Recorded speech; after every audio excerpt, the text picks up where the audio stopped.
డబ్బు, అనారోగ్యం, ఉద్యోగం, వ్యాపారం, అప్పులతో బాధపడుతున్నారా? మీకోసమే launch your future programme. Hi hello నమస్తే, వెల్కమ్ టు సుమన్ టీవీ. ప్రస్తుతం అంతా ఉన్నారు ఫినాన్షియల్ అడ్వైజర్ నందూరి రవికుమార్ గారు.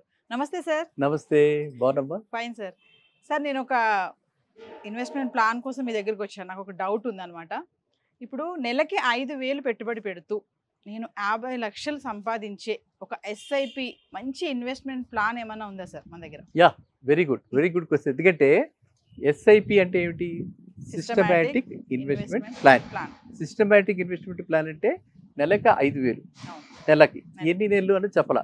సో మన లక్ష్యం ఏంటి? 50 లక్షలు. 50 లక్షలు అంటే నెలకి 5,000 చొప్పున సంవత్సరం కడితే ఎంత అవుతుంది? 60,000. 60,000 అయితే యావరేజ్ మనకి ఆఫ్ చేస్తే 30,000 రూపీస్ మనం సంవత్సరం పెట్టినట్టు అనమాట. 30,000 రూపీస్కి మనకి 25% మినిమం రిటర్న్స్ వస్తాయి. అంటే 7,500 వస్తుంది. అలాగా మనం ఎన్ని సంవత్సరాలు పెట్టుకుంటే 50 లక్షలు క్యాలిక్యులేట్ చేసుకుంటూ పోతే మనకి it will be around 10 to 15 years. First thing అది. 10 to 15 yearsలో మనము 5,000 రూపాయల ఇన్వెస్ట్మెంట్ తోటి మనం 50 లక్షలు మనకైతే గమ్యం ఏదైతే ఉందో, మన టార్గెట్ ఏదైతే ఉందో అది అచీవ్ చేయగలుగుతాం.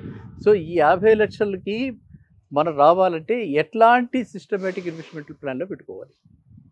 ఒకటే ఇన్వెస్ట్మెంట్ ప్లాన్లో పెట్టుకోవాలా? డిఫరెంట్. మన గతంలో ఒకసారి చెప్పుకున్నాం బెస్ట్ 4. ఆ బెస్ట్ 4లో మళ్ళీ మనం ఒకసారి చెప్పుకుంటే అంటే like small cap funds, large cap funds, mix ఉండాలన్నమాట. మిడ్ క్యాప్ ఫండ్స్, ఇలా 3 రకాల ఫండ్స్ని మనం తీసుకుని మన దానిలో పెట్టుకుంటే ఖచ్చితంగా మనకి ఆ గ్రోత్ ఉంటుంది. ఎందుకంటే సైక్లికల్గా ఈ ఇండస్ట్రీస్ అన్నీ కూడా అప్ అండ్ డౌన్ అవుతుంటాయి, రేట్లు కూడా మారుతూ ఉంటాయి. కొన్ని స్టాక్స్ మాత్రమే రిపీటెడ్గా మనం చెప్పుకుంటున్నాం. అలాంటి కొన్ని స్టాక్స్ ఏంటి, అవి అలా పెరుగుతూనే ఉంటాయి. మనం చెప్పుకోవాల్సిన అలాంటివి ఏంటి? ఇప్పుడు ఇన్ఫ్రాస్ట్రక్చర్ స్టాక్స్ ఏవైతే ఉంటాయో అవి అలా పెరుగుతూనే ఉంటాయి. అంటే కంట్రీ గ్రోయింగ్ ఎకానమీ కాబట్టి సాచురేషన్ లేదు, ఇంకా ఎంతో డెవలప్ అవ్వాల్సింది ఇండియా. అవును కదా?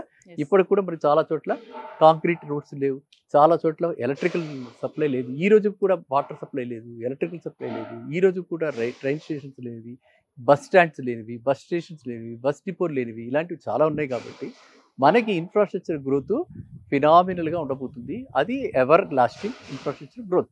At least for 30 years to come infrastructure అన్నది మనకి ఇంపార్టెంట్ సెగ్మెంట్ అయి ఉంటుంది. దాంతోపాటు ఇన్ఫ్రాస్ట్రక్చర్ ఎప్పుడైతే కావాలో దానికి ఫండింగ్ కావాలి. ఫండింగ్ కావాలంటే దానికి ఏంటి? బ్యాంక్స్, ఫైనాన్స్ కంపెనీస్, అవి అలాగే కావాలి. అవి ఎప్పటికీ కావాల్సింది. కాబట్టి bank stocks ever green stocks, bank stocks అలా గ్రో అవుతూనే ఉంటాయి.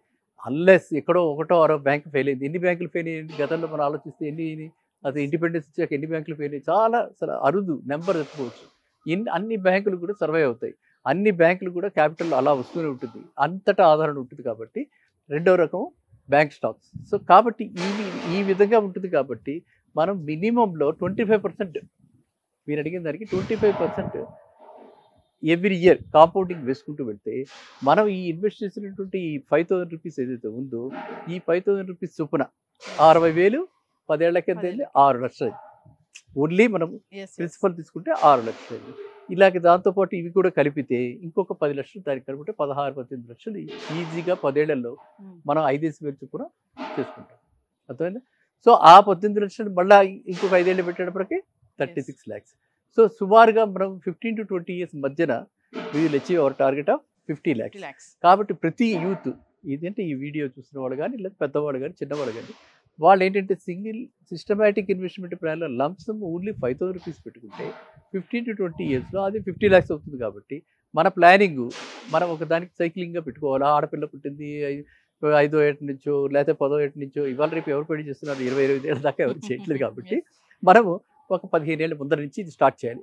అది స్టార్ట్ చేస్తే ఎందుకంటే చదువుకి మనకి బడ్జెట్ పెరుగుతుంది, అప్పుడు మనకి సర్ప్లస్ ఉండకపోవచ్చు. కాబట్టి చిన్న ఏజ్లో ఉన్నప్పుడు సర్ప్లస్ ఎక్కువ ఉంటుంది. కాబట్టి మనము సిస్టమాటిక్ ఇన్వెస్ట్మెంట్ ప్లాన్లో ఇంకొకటి ఉంది, మీకు చెప్పాలి, చాలా ఇంపార్టెంట్, చాలా తక్కువ మంది తెలుసు.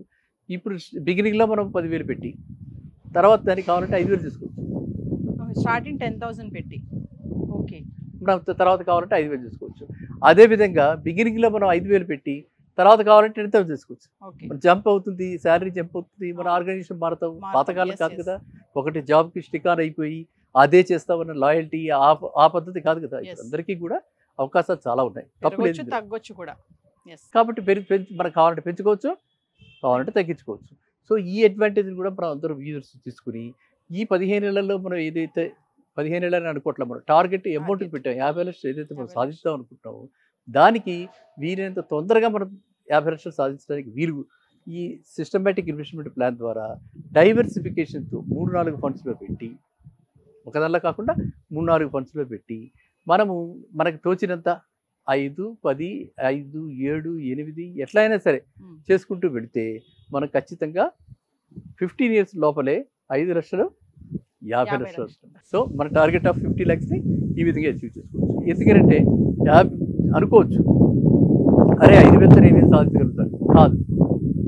చాలా ఇంపార్టెంట్. ఈ 5,000 ఇలా బిడ్డలు గ్రోత్ అయ్యి మల్టిప్లై అయ్యి మనకి ఇంత ఈల్డ్ ఇస్తుంది. అందువల్ల మీరు అడిగిన ప్రశ్న చాలా బాగుంది. ఎందుకంటే తెలియాలి అందరికీ, ఎంత తక్కువ అన్నది కాదు ఇంపార్టెంట్. ఇక్కడ ఎంతైనా మన beginning, a good beginning is half done కదా. మంచి బిగినింగ్ శుభ సంకల్పంతో మనం సంకల్ప బలంతో చేస్తే ఖచ్చితంగా మనకి 25% రిటర్న్స్ అయితే రావడానికి చాలా అవకాశాలు ఉన్నాయి. గత 10 ఏళ్లలో మనం చూస్తే అలా చాలా చక్కటి సిస్టమేటిక్ ఇన్వెస్ట్మెంట్ ప్లాన్లో 25% గ్రోత్ తెచ్చుకున్న కూడా చాలా మంది ఉన్నారు. చాలా ఉన్నాయి అసెట్స్. సో ఈవెన్ 40% వచ్చినవి కూడా ఉన్నాయి. అందువల్ల మనం ఏంటంటే రిస్క్ మనం తక్కువ తీసుకుని డైవర్సిఫై చేసుకుని ఇటు మిడ్ క్యాప్ మనం అనుకున్న ఐటీ సెక్టర్ ఆ పర్టికులర్ సెగ్మెంట్ అన్ని సెగ్మెంట్స్లోనూ వచ్చేలాగా చేసుకుని మనం 3-4 ఫండ్స్ పెట్టుకుంటే ఖచ్చితంగా 15 ఏళ్లలో 5,000 చొప్పున 50 లక్షలు, నెలలకి 5,000, ఒక్క 5,000 కాదు, నెలలకి 5,000 మినిమం, మ్యాక్సిమంలో 15 years లోపల మనం అచీవ్. అంటే 25% average return sir, percentage 25% average return మనకి అన్ని. ఇప్పుడంటే మనం 4 సిస్టమేటిక్ ఇన్వెస్ట్మెంట్ ప్లాన్లో పెడతాం కదా, 4 కలిపి 25% యావరేజ్. ఒక దానిలో 40% రావచ్చు, ఇంకో దానిలో 15% రావచ్చు. But ultimately we'll get 25%. So finally 5,000 ప్రతి నెల మనం పెట్టుబడి పెడితే ఖచ్చితంగా 50 లక్షలు అనేది ఎన్ని ఇయర్స్ వరకు సార్? అది 50 లక్షలు మనకి మాక్సిమం 15 years పెట్టుకోవచ్చు మాక్సిమం. సో ఖచ్చితంగా 5,000 పెట్టుబడితో మనము 15 సంవత్సరాలు కనుక పెట్టుబడి అదే కంటిన్యూగా చేస్తే 50 లక్షలు అనేది ఖచ్చితంగా మన చేతిలో ఉంటాయి. మంచి SIP investment plan. Law of compounding అంటారు దీన్ని. 25% కాంపౌండింగ్ రేట్లో ఖచ్చితంగా వస్తుంది. Thank you sir. Thank you. Suman టీవీలో మీ పర్సనల్ అండ్ బిజినెస్ ప్రమోషన్స్ కోసం కింది నెంబర్కి కాంటాక్ట్ చేయండి.